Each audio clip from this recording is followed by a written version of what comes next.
Explore the history, relationships, expertise, and data that go into ensuring Stine growers get maximum yield potential.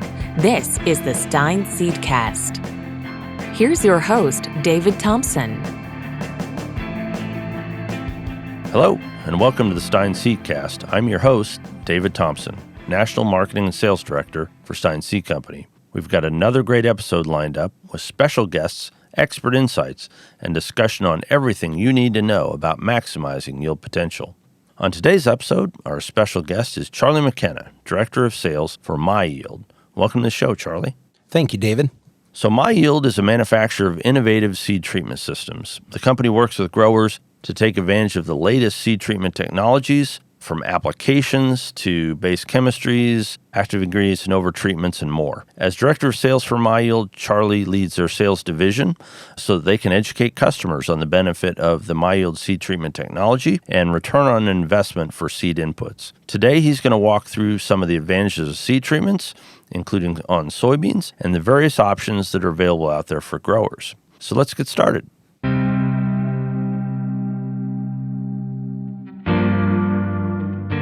Well, Charlie, you and I have known each other for a very long time, but for our listeners, I know you've not been on the podcast before, so why don't you tell us a little bit about yourself and some of your background? Yeah, absolutely. Grew up in eastern Iowa. Vinton, Iowa is home.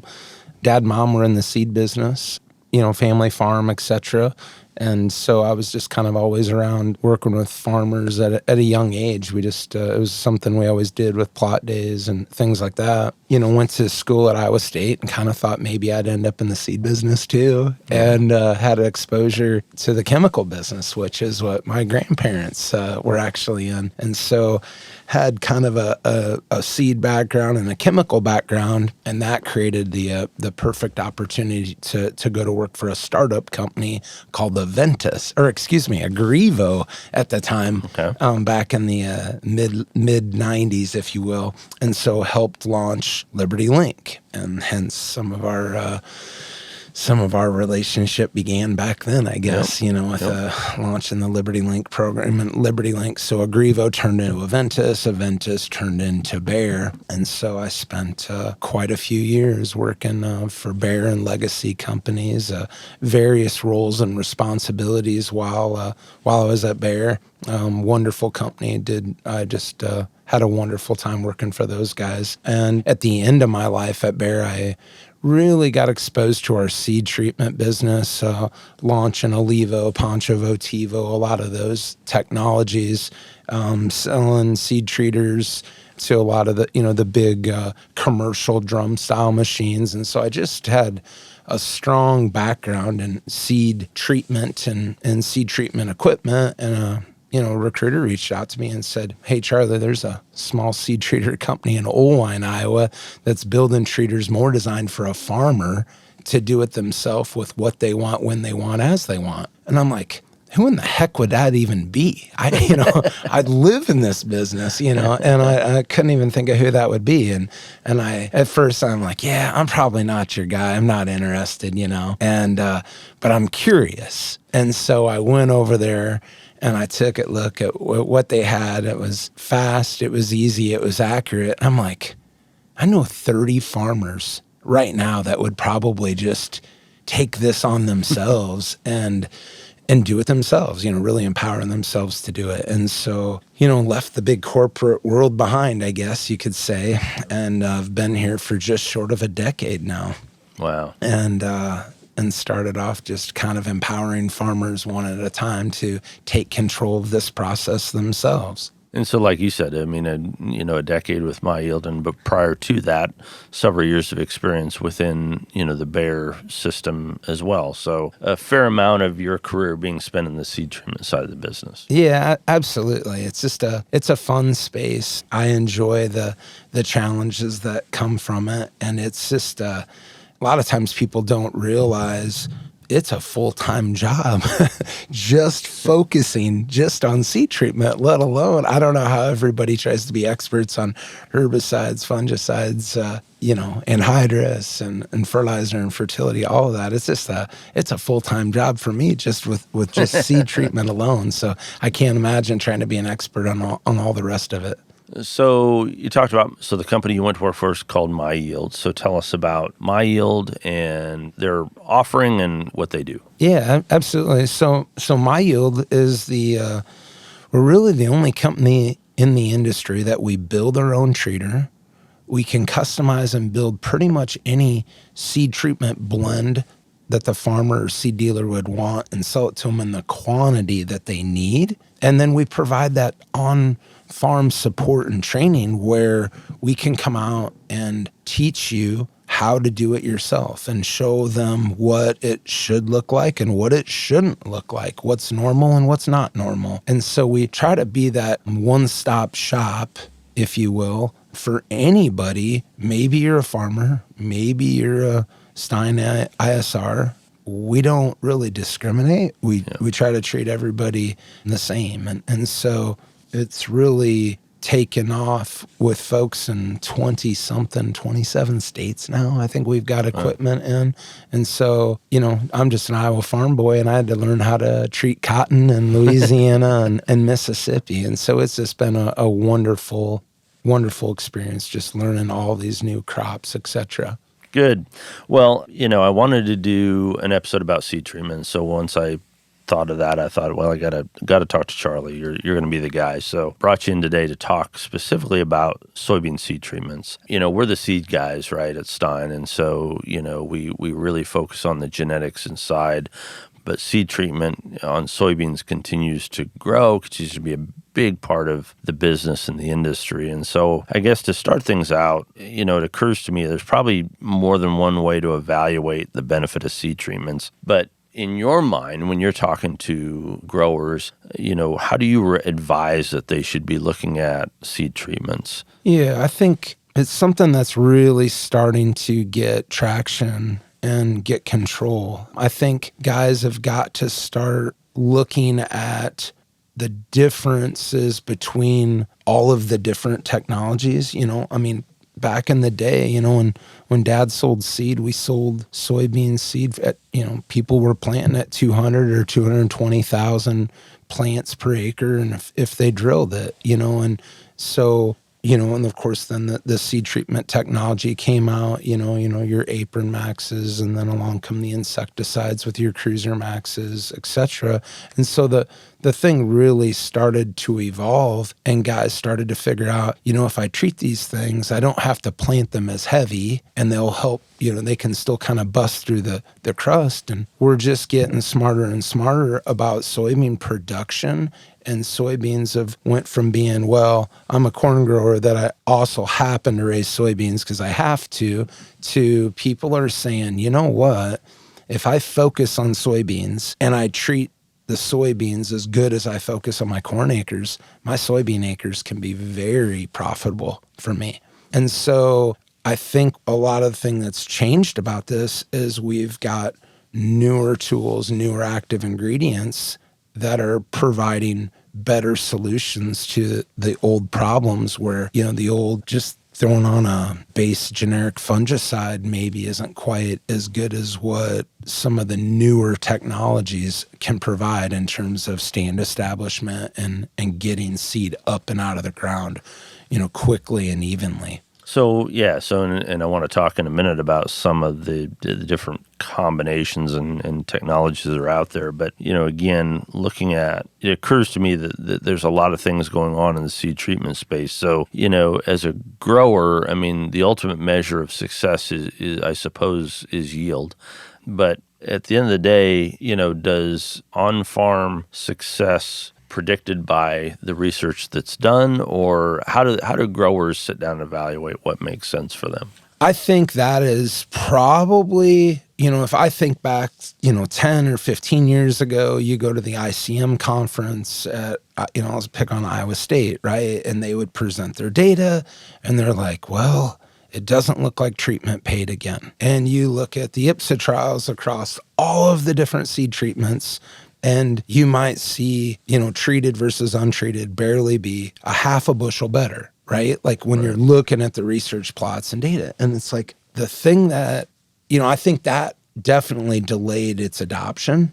When people would look at the data and they'd hear from their, their favorite university and say, gosh, we just didn't see anything. But what we found was, we don't farm 4 rows wide, or in a 25 or a 50 foot plot at a time, right? Yeah. And so when you think about, what the seed treatment has been in the past, it has been defense. And so when you take a tabletop level field, 4 rows wide, and do replicated trials and move it around, it's not necessarily uncommon for guys to say, gosh, I didn't see anything there. And so I think that does make it hard and does make it challenging for people to say, well, my favorite university or my favorite land grant didn't see anything, therefore I'm not treating. And what I would tell you is guys are seeing bigger advantages to it in real life field, in real life farming situations where maybe you've got a CP side hill or you've got some low ground that it got rain and rain and rain. You can definitely see people were seeing the benefit from those types of environments, right? And that is where, it was really the university saying, oh, we don't think it pays. And the farmers saying, gosh, I think it does on our acres. And there just being a battle perhaps that took a longer time for it to get the traction perhaps or the adoption.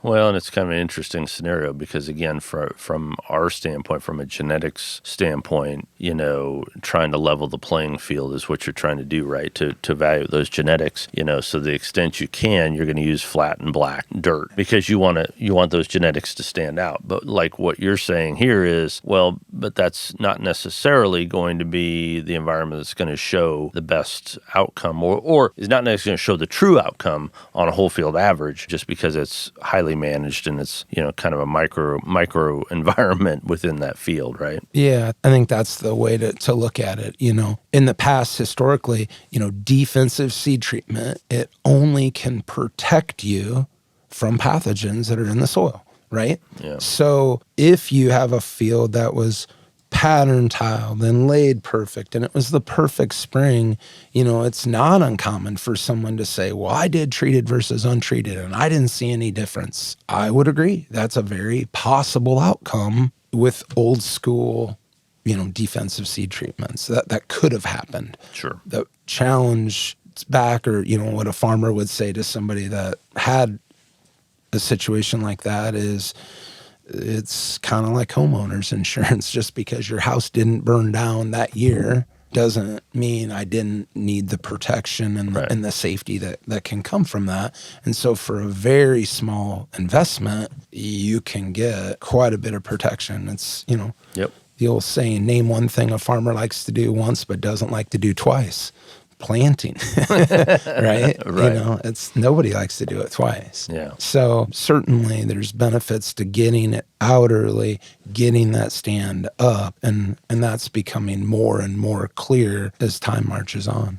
So over time, seed treatment in soybeans has become just increasingly more and more prevalent, I think. I guess, curious, Charlie, are there factors you would attribute that to why we see such a large percentage of the soybeans now being treated with something? Yeah, I think a lot of it goes back to people planting earlier and earlier, trying to get that plant to throw more flowers and really more nodes and more nodes, more flowers, more pods is what the goal is. And so the folks pushing yields or a lot of these high yield guys, they're planting beans the same day they start planting corn, right? Mm-hmm. Right. We're pulling back on populations. We're focusing on spacing. That's evolved. That's a changing cultural practice. And so if you're going to make those changes and we are planting beans in colder soil conditions, a lot of benefit can come from protecting that plant with a seed treatment.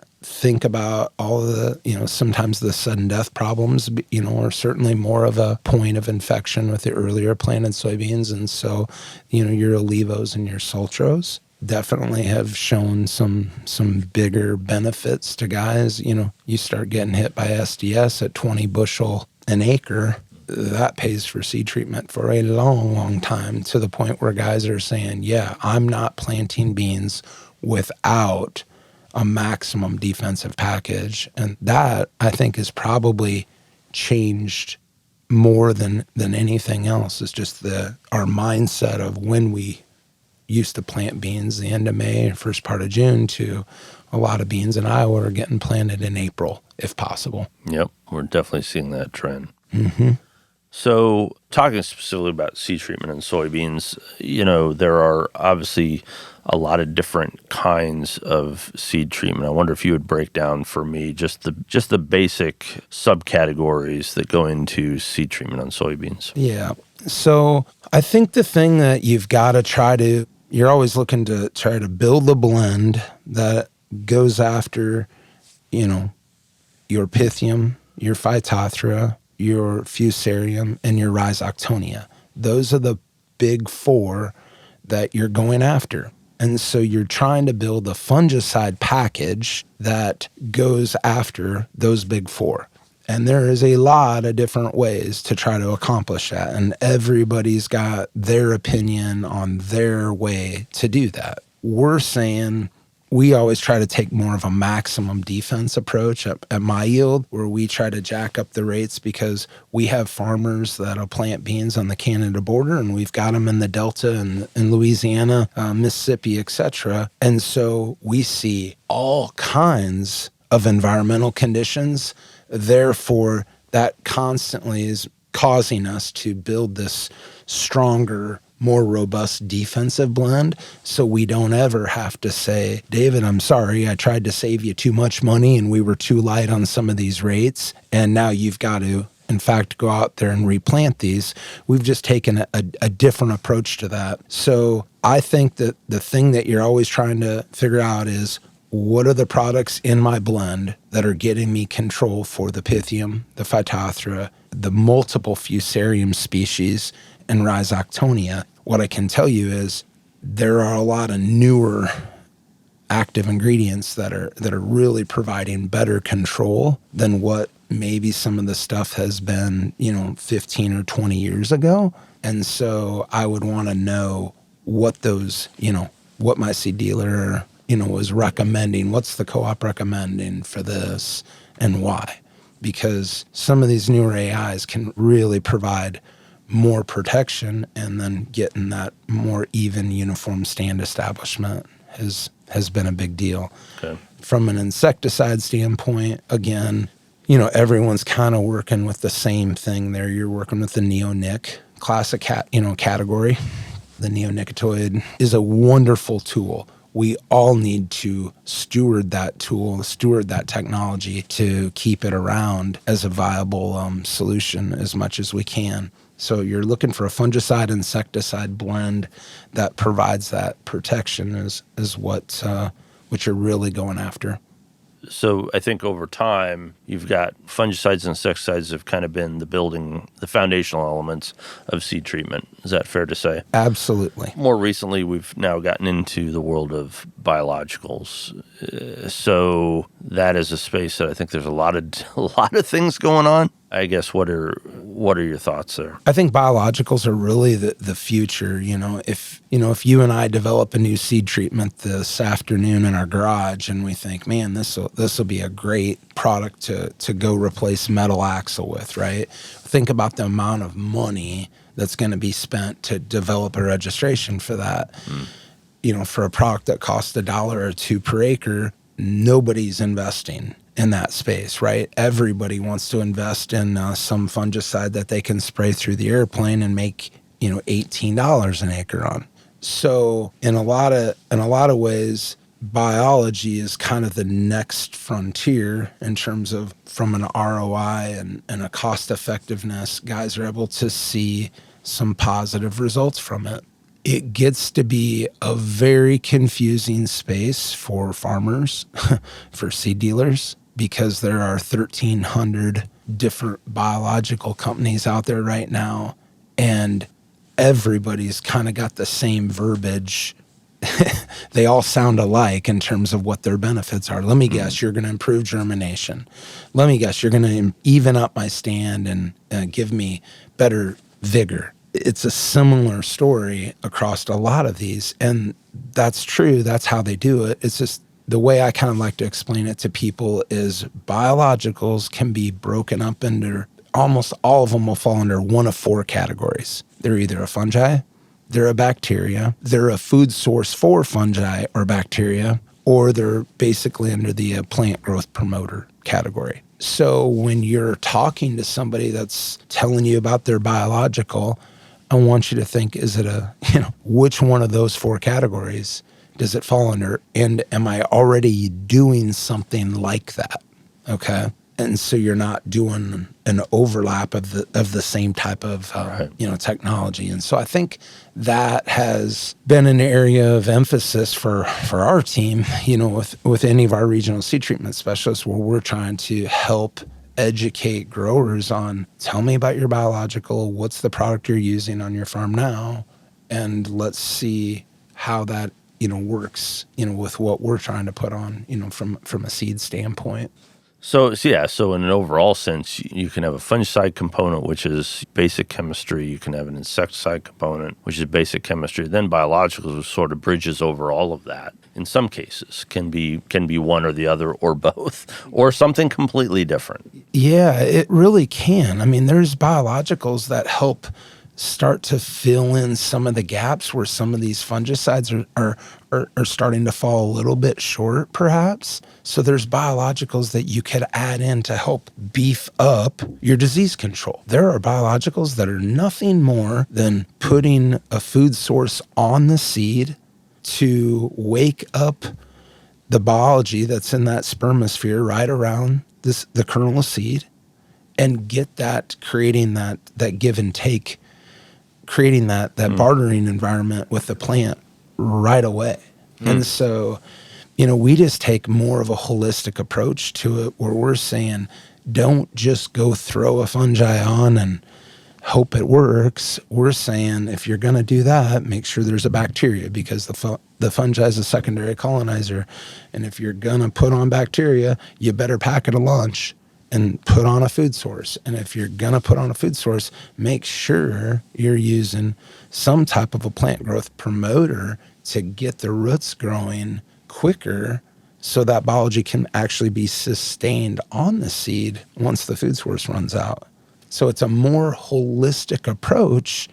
And, literally we have a team of people that are constantly focused on that, trying to just say, stop playing roulette by just trying this bug and hope it works, and take more of a holistic approach to it is what a lot of our guys are doing. And that's kind of the approach we're trying to help work with growers and dealers on. So I would assume, and correct me if I'm wrong, though, that also it sounds to me like this probably adds a layer of complexity just from the pure application standpoint, because some products have different lifespan than other things, and biologicals are probably a whole different realm. So that's another factor that goes into all this is, okay, not only what do you want to do, but now, okay, what's your setup? What are you doing? Where are you getting? So, I mean, is that fair to say that that's a whole nother ball of wax here? You're absolutely correct in your thinking. Some of the biologicals, if it's just a food source, we could treat it today and plant it in May. We'd be fine. It falls under a biological, but it's not a living, it's not like a living bacteria, for example, that's going to be running out of gas and dying.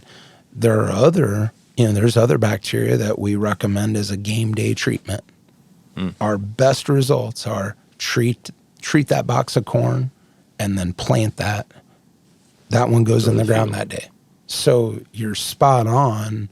Several of them are, again, longer life on seed, and some of them we know they need to be planted the mentality is a game day type treatment. I think there's data that says, it's good yet for 7 days. Well, David, it doesn't get any more alive than the day you put it on the seed. Right. So plant, and that's that's kind of the teaching. Like we try to get guys to understand is plant that one the same day. But I would assume that in your world, that's a little different. It's a change to the educational process because now you're going beyond basic chemistry and now you're talking about cultural practice, right? So how are you geared? How are you set up? Are you able to, turn this in the time frame that we're talking about? Because that's really how you're going to get best results. Yeah, absolutely. I mean, David, when we first started this thing out, it was like, Mr. Farmer, buy a seed treater, cut your treatment bill in half, do it yourself with what you want, when you want, as you want.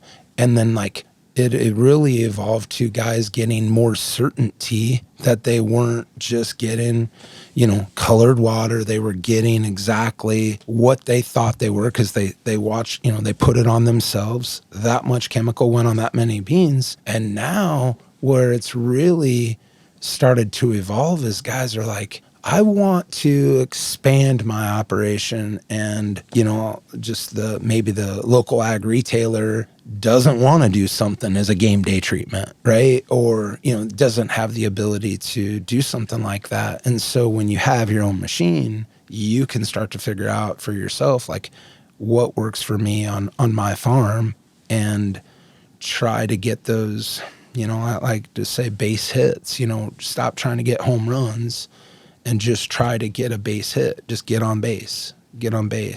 And all of those little things add up over time. Yeah. And that's the way we're working with a lot of our guys today is just trying to get them a little bit better than what they were a year ago.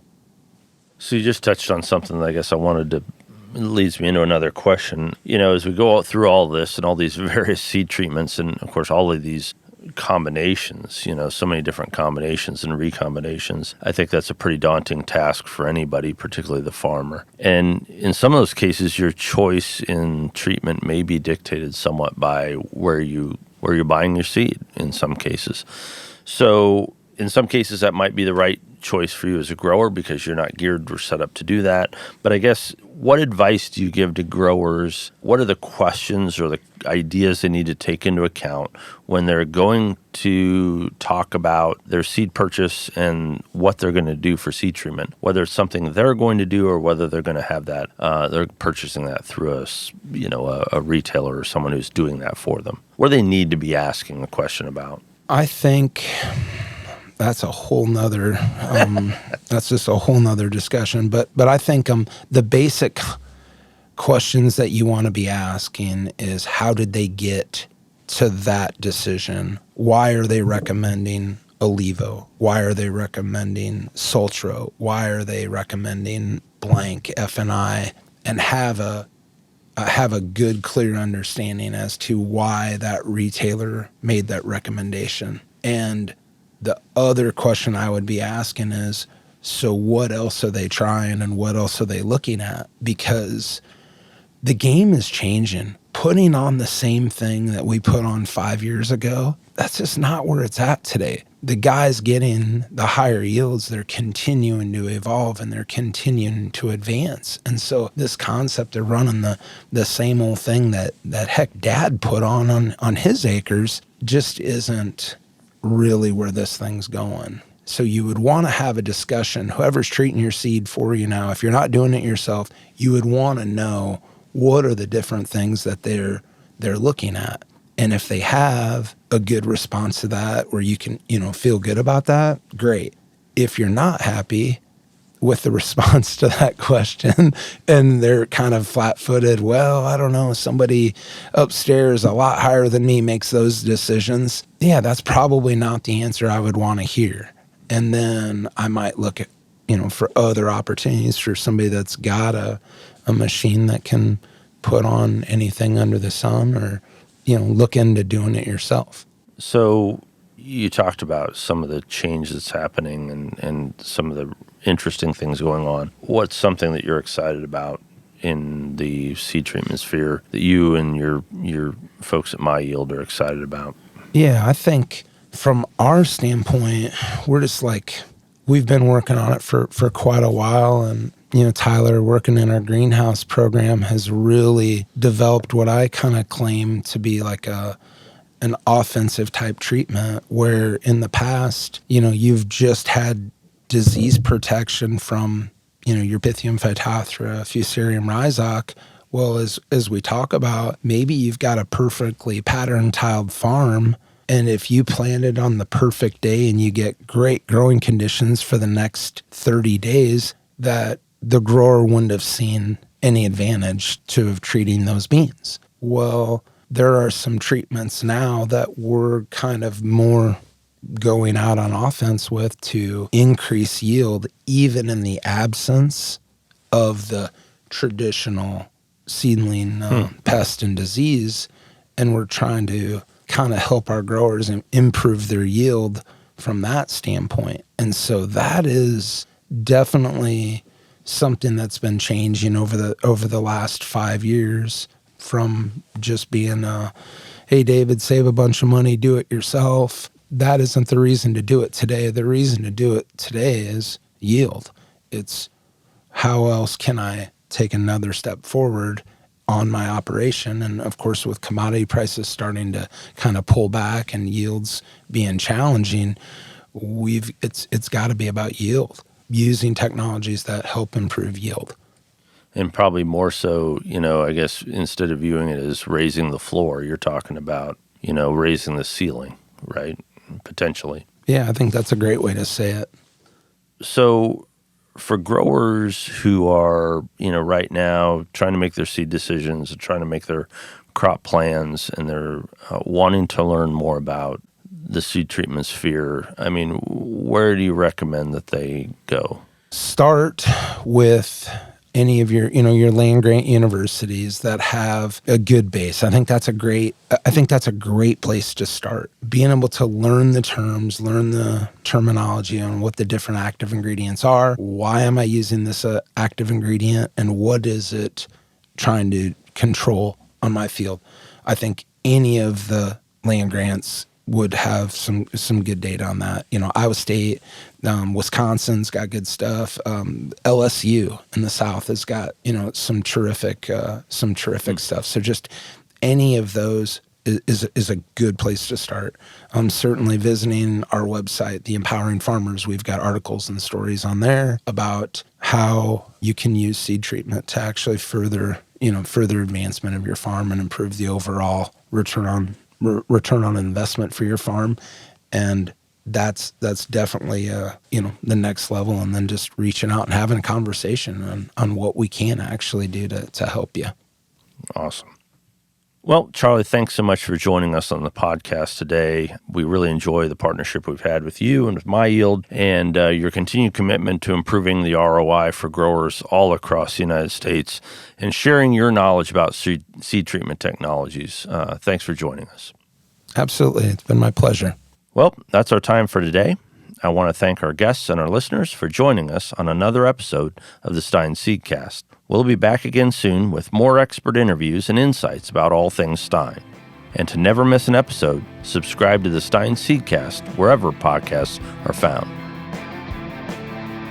Subscribe to the Stine Seedcast wherever podcasts are found.